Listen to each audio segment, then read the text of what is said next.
August 27th, 1965. Bel Air, Los Angeles.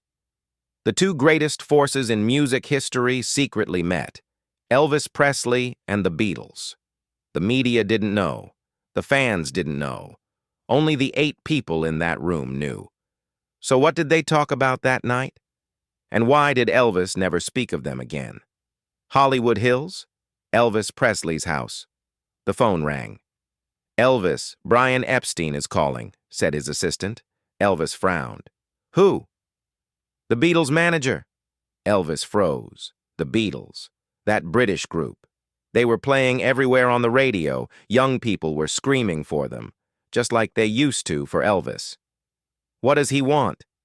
"They want to see you. They're in Los Angeles, on a concert tour." Elvis paused. He'd been away from the music scene for a year. He was making movies, cheap, meaningless movies. He'd forgotten music, or was trying to forget. "No," he said. "I'm not interested." But Colonel Tom Parker intervened. "Elvis, this is an opportunity. The Beatles are the biggest group in the world right now. They want to meet you. To refuse would be arrogant. Not arrogance, indifference. They're your fans. You're their inspiration. At least show respect." Elvis shook his head. "Fine, but it'll be private. No press, no fans, just us." August 27th, 1965. The meeting was set, but what he didn't know yet, same day, Beverly Hills Hotel, the Beatles' hotel room, John Lennon, Paul McCartney, George Harrison, Ringo Starr. All 4 were excited. "We're meeting Elvis Presley," Paul shouted. "I can't believe it." John was calmer.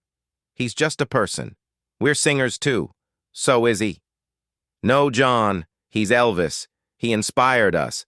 Before hearing Heartbreak Hotel, we hadn't even thought about being musicians." George was playing his guitar. "What do you think he's like?" "A legend," said Ringo. "The king." Brian Epstein entered. "Get ready. The limo's coming in 30 minutes. And remember, this meeting is secret. Nobody knows." Paul asked, "Does Elvis know us?" "Yes, but he doesn't seem very interested." John laughed. "Of course, we knocked him off his throne. Why would he be happy?" But they all knew. Without Elvis, there would be no Beatles.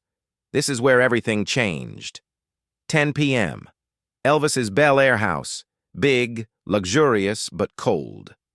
The Beatles got out of the limousine. They approached the door. Their hearts were pounding. The door opened. Elvis's security guard. "Come in." They entered.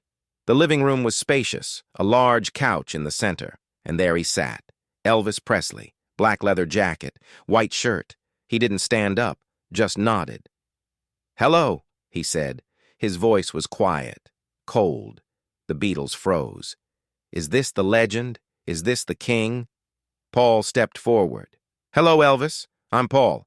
This is John, George, Ringo. Meeting you is an honor." Elvis smiled, but it wasn't sincere. "Sit down." They sat. Silence fell. A strange, tense silence. John couldn't stand it. "Aren't you interested in music anymore?" Elvis looked at him, a sharp look. "Why would you think that?" "Because you're making movies, but there's no music." "Music is always there, it's just not visible." "Wait a minute, don't miss this detail." Ringo, trying to break the tension, asked, "Elvis, do you listen to us?" Elvis paused. "Sometimes." "What do you think?" "Good, different, but not rock and roll. More pop." John got angry. "We are rock and roll. You're stuck in the past." Silence fell. Everyone held their breath. Elvis stood up, slowly, threateningly. "Stuck in the past?" John didn't back down. "Yes. When was the last time you went on stage? When did you last make real music?" Paul intervened. "John, stop!" But Elvis laughed, a bitter laugh. "You're right. I'm stuck in the past, because I left the future to them." And he pointed at the Beatles. Then he picked up his guitar. "But the past is unforgettable." And he started playing. "That's All Right," his first song, from 1954. The Beatles were mesmerized, because this was the real Elvis, without the stage, without the mask, When the song ended, Paul applauded. "You were incredible." Elvis held out the guitar. "Your turn." But here's the shocking part. Paul took the guitar. "What should we play?" "One of your songs. Your favorite." Paul, George, John picked up guitars. Ringo sat at the drums. And they started. "I feel fine." Elvis listened, nodded his head, tapped his foot, and then started singing. With them. The Beatles were shocked. Elvis Presley was singing their song. When the song ended, John laughed. "You sang it better than us." Elvis smiled. A real smile. "Because music isn't competition. It's sharing." Then they played together, for hours. Chuck Berry songs, Little Richard, Carl Perkins, and each other's songs. That night, the greatest jam session in music history happened. But nobody recorded it. Nobody knew. Just the 8 people in that room. And the music. What you've seen so far is nothing. 2 a.m. The music stopped. Everyone was tired, but happy. John turned to Elvis. "Why did you quit? Real music?" Elvis lit a cigarette. "I didn't quit. It was taken from me." "Who took it?" "Colonel Parker, record companies, Hollywood, everyone." "You allowed it?" Elvis nodded. "Yes, because I was afraid. When I was young, I was afraid of starving. Now I'm afraid of being forgotten." Paul asked, "Forgotten? You're Elvis Presley. You'll never be forgotten. But now you're here. The Beatles. The world is yours. Now I'm just a memory." George spoke quietly. "You're not a memory. You're the beginning. We wouldn't exist without you." Elvis looked at George. His eyes filled. "Thank you," John added. "But you need to come back. To real music. To the stage. People miss you." "How? How do I come back?" "By doing it. Just doing it." "You won't believe this." Paul offered an idea. "Do you want to record with us? A song. Together." Elvis's eyes lit up. "Are you serious?" "Yes. Think about it. Elvis Presley and the Beatles. One song. We'd shake the world." Elvis laughed. "Colonel would never agree." "You don't need Colonel's permission. You're Elvis Presley." But Elvis shook his head. "I'm not. I used to be. Now I'm just a worker." Ringo asked, "What about freedom? Have you ever felt free?" Elvis was silent. A long silence. Then, "No, never. Not since 1954. John leaned forward. "Then save yourself. Escape. Do something new." "How?" "I don't know, but if you don't, you'll disappear." Elvis looked out the window. Los Angeles lights were shining. "Maybe I've already disappeared." "You haven't seen the biggest surprise yet. 4 a.m. It was time for the Beatles to leave. They said goodbye at the door, shook hands, hugged. Paul handed Elvis a piece of paper. "My phone number, if you ever want to record." Elvis took the paper. "Thank you," John added. "And don't forget, you're still the king. The throne isn't empty. You just stopped sitting." Elvis smiled. "Maybe the throne belongs to you now."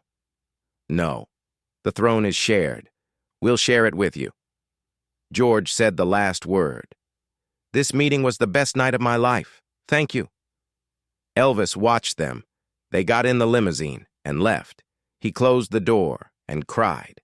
For the first time in years, he felt hope. But that hope would never come true. As security approached.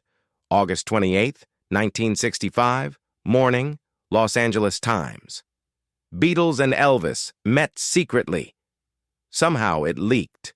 The press found out. There were no photos. But the news was everywhere. Reporters surrounded Elvis's door. "Elvis! What do you think about the Beatles?" Elvis didn't answer. He closed the doors. Colonel Parker was angry. "What did you do? Why did you meet them?" "Because I wanted to." "You can't do anything without my permission." "Then I'm a slave too." "Not like them, a slave." The colonel fell silent. Because he was right. Elvis wasn't free. Same day, the Beatles press conference. "How was meeting Elvis?" Paul answered. "It was incredible. He's a legend and still amazing." John added, "But sad. Disconnected from music. I hope he comes back."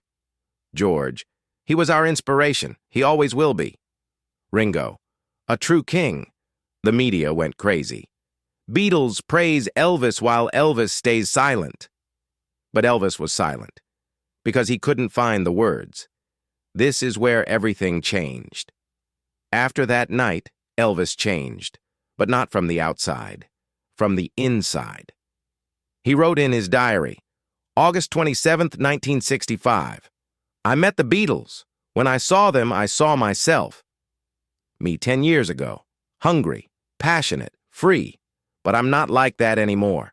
I'm in prison, a golden prison, but still a prison. I told them, I didn't quit music, but I lied. I did, or I was made to. Can I come back? I don't know, but tonight, I felt hope, for the first time in years. But that hope was extinguished under Colonel Parker's control. The next day, Elvis signed a new film contract. Harum Scarum. A terrible movie. The Beatles' phone number? He threw it away because he was afraid of change. Everyone had learned the truth, but the real shock. The Beatles broke up. John Lennon was asked in an interview, Do you remember meeting Elvis? John smiled. Of course, it was one of the best nights, but also the saddest. Why? Because we saw. Elvis wasn't Elvis anymore. He was a shadow. He was being controlled. Did you try to save him? Yes, but he didn't want to be saved, or didn't know how. Paul McCartney, in 1980. I gave Elvis my phone number. He never called. I know why.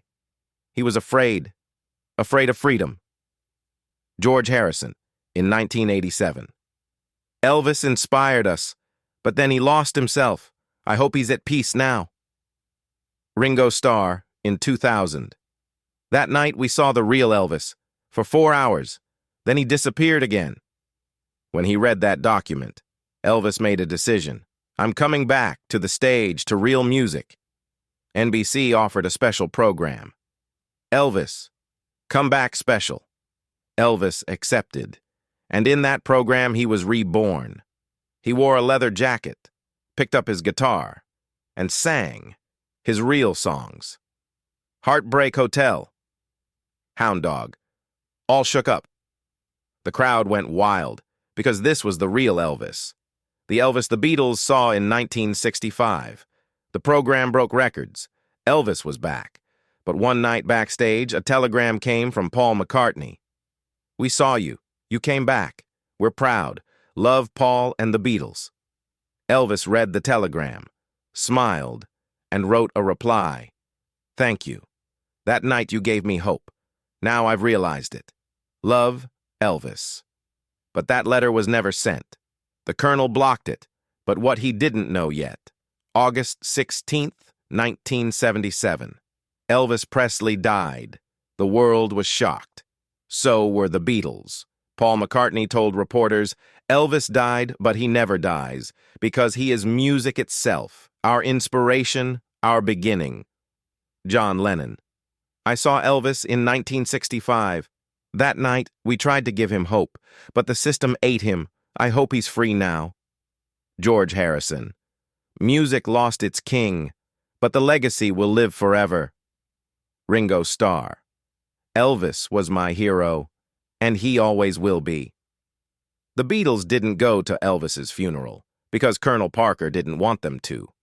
But each mourned in their own way. They wrote songs, gave interviews, and remembered. That night, August 27th, 1965, the greatest meeting in music history. Today, the August 27th, 1965 meeting is a legend. Some say they met formally. It was cold. Some say they jammed for hours. It was a magnificent night. The truth? Both. The first 30 minutes, there was tension. Elvis felt threatened. The Beatles felt disappointed.